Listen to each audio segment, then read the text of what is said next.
فن ہنر، اس کے بارے میں اقبال کہہ رہے ہیں کہ کو آتا نہیں دنیا میں کوئی فن تم ہو، نہیں جس قوم کو پروائے نشے من تم ہو، بجلیاں جس میں ہو اسودہ وہ ہرمن تم ہو،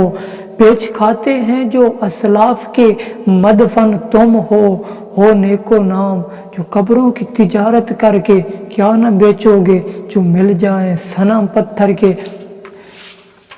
تو اقبال نے واضح اس میں یہی کہا کہ موجودہ دور کے تمام مسلمان وہ ہیں جنہیں کوئی فن کوئی ہنر نہیں آتا،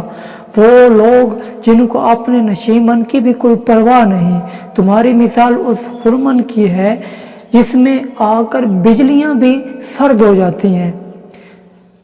تمہارے سینوں میں آتشیں جذبے انقلابی ولولے ٹھنڈے ہو چکے ہیں، تم لوگ اس قدر ذلیل ہو گئے ہو کہ تم اپنے بزرگوں کی قبروں کی تجارت کرنے سے نہیں چوکتے، کیونکہ تم اپنے بڑوں کی قبروں کو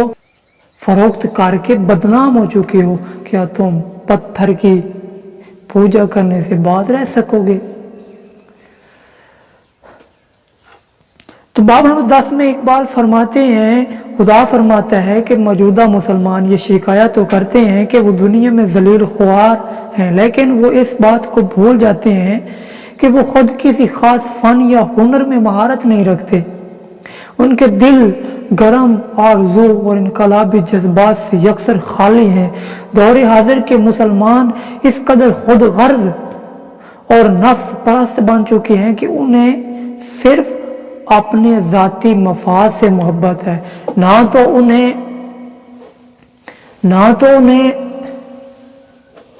اپنے وطن عزیز کی کوئی پرواہ ہے اور نہ اپنے اسلاف کے نقش قدم پر چل کر نمایاں کارنامے سر انجام دینے کی فکر ہے۔ وہ مسلمان جو اپنے بزرگوں کی قبروں پر بیٹھ کر لوگوں کی کمائی پر گزار اوقات کرنے لگے اور اپنے دنیاوی مقصد کو ناجائز طریقوں سے حاصل کرنے کے عادی ہو چکے ہوں، کیا وہ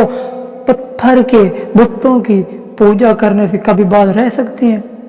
اگر غور سے دیکھا جائے تو ہم پر یہ حقیقت بخوبی ظاہر ہو جائے گی کہ مسلمان خود تو کسی فن میں کمال حاصل نہیں کرتے، لیکن وہ غیر مسلم کی ترقی دیکھ کر کبھی اپنی تقدیر پر اور کبھی خدا کا شکوہ کرنے لگتے ہیں۔ اثبت ہے شکوہ تقدیر یزداں، تو خود تقدیر یزداں کیوں نہیں؟ قرآن حکیم میں بار بار ہمیں کائنات کی تسخیر اور علم میں فن کے اصول کی تلقین کرتا ہے، لیکن ہم خود قائل اور سست بن چکے ہیں۔